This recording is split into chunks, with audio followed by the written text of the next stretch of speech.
जम्मू कश्मीर की राजनीति में आरक्षण नीति को लेकर घमासान जारी है। अपनी पार्टी के अध्यक्ष सैयद अल्ताफ बुखारी ने सरकार की आरक्षण नीति पर तीखा हमला करते हुए इसे पूरी तरह से अस्वीकार्य बताया। उन्होंने आरोप लगाया कि सरकार छात्रों का ध्यान भटका रही है और जम्मू कश्मीर के विद्यार्थियों की चिंताओं को नजरअंदाज कर रही है। साथ ही बुखारी ने सांसद आगा रुहुल्लाह पर भी निशाना साधा।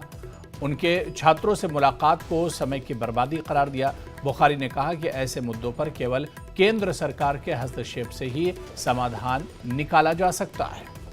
देखिए, आज की ये ज्वाइनिंग अक्सर ये ज़्यादातर जितने भी थे ये बेजबिहाड़ा कॉन्स्टिट्यूंसीज थे और ये उसी सिलसिले की एक अगली कड़ी है जो हम ज़मीनी सतह पे अपनी जमात को फिर मुतहरिक कर रहे हैं। इंशाल्लाह आप देख रहे होंगे कि पिछले कुछ दिनों से ये लगातार चल रहा है, ज्वाइनिंग डिफरेंट कॉन्स्टिट्यूंसी से हो रही है और हमें उम्मीद है कि हम लोगों तक फिर एक बार पहुंचेंगे और लोगों के मसाइल जो जूं के तूं रहे हैं, जो 2019 से पेंडिंग ही है, जब कोई सरकार यहाँ तब से नहीं थी, तब से ये पहला इलेक्शन आया था। बदकिस्मती से लोगों को सियासी जमातों ने ऐसा वर्गला लिया कि हमारे सच को उन्होंने अपने झूठ से हराया। बहरहाल अल्लाह का फैसला हमने भी मंजूर किया, लोगों का फैसला था, लेकिन आज 8 महीने बाद लोग खुद महसूस कर रहे हैं कि उन्हें धोखा दिया गया। हमें तो मालूम थी उस वक्त भी कि ये धोखा है, लेकिन शायद वो सियासी कायदीन इतने माहिर हैं लोगों को वर्गलाने में कि हमारा सच कहीं काम ना आया।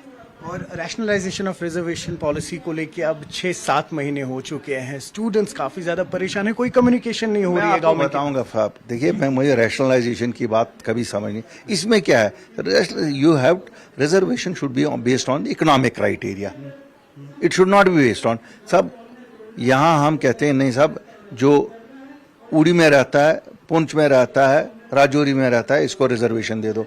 तो श्रीनगर वाला कहाँ जाएगा जो इकोनॉमिकली गरीब है? जम्मू वाला कहाँ जाएगा? बारामूला वाला कहाँ जाएगा? अनंतनाग वाला, कटरा वाला कहाँ जाएगा?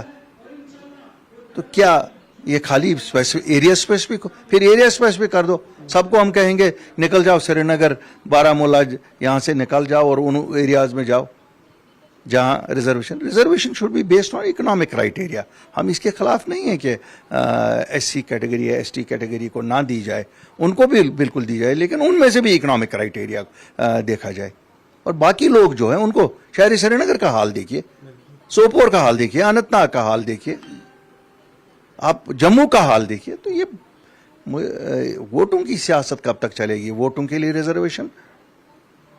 रिजर्वेशन इसलिए होनी चाहिए ताकि जो लोग बिल्कुल उस सतह से नीचे हैं, जिनके घर नहीं चल रहे हैं लेकिन पढ़ाई करते हैं, उनको रिजर्वेशन देनी चाहिए। जहां एक मुलाजिम ऑलरेडी है वहां दूसरा क्यों रिजर्वेशन से आ जाए? मुझे बताइए, क्या ये सही नहीं है कि एक ही घर के 10 लोगों को हम रिजर्वेशन के जरिए सरकारी मुलाजमतें देते हैं? तो मैं सरकार से कहता हूं, they should look at it. ये डर रहे हैं सब सच बोलने से, इनको लगता है वोट नहीं मिलेगा। शायद अगर बोलेंगे शायद ST वाला नाराज हो जाएगा, चाहे वो मेरा गुजर भाई हो या बकरवाल भाई हो या मेरा पहाड़ी भाई हो। अगर SC वाला वो शायद अगर उसको रिजर्वेशन है, भाई साहब रिजर्वेशन एक बार, एक घर को 10-10 बार आप दे दोगे तो फिर तो ये मरेंगे आम लोग। 70% लोगों को आप देते हो। आप अभी आपने देखा नायब तहसीलदार, क्या नाइंसाफी है। फिर ये लोग बंदूक नहीं उठाएंगे तो क्या करेंगे? खुदकुशी नहीं करेंगे तो क्या करेंगे? ड्रग्स नहीं खाएंगे तो क्या करेंगे? बदकिस्मती है, यहाँ की सियासत इन्हीं रिजर्वेशंस पे चलती है, यहाँ की हुकूमतें इन्हीं रिजर्वेशंस की वजह से। इसलिए फिर रिजर्वेशन करो ना, हुकूमत भी रिजर्वेशन, इसमें भी रिजर्वेशन करो कि नहीं साहब ये रिजर्व हमने कर दी है 2 खानदानों के लिए। फिर क्यों वहां पर क्यों नहीं करते हो? वहां पर भी कर दो कि ये रिजर्व है हुकूमत उन्हीं के लिए।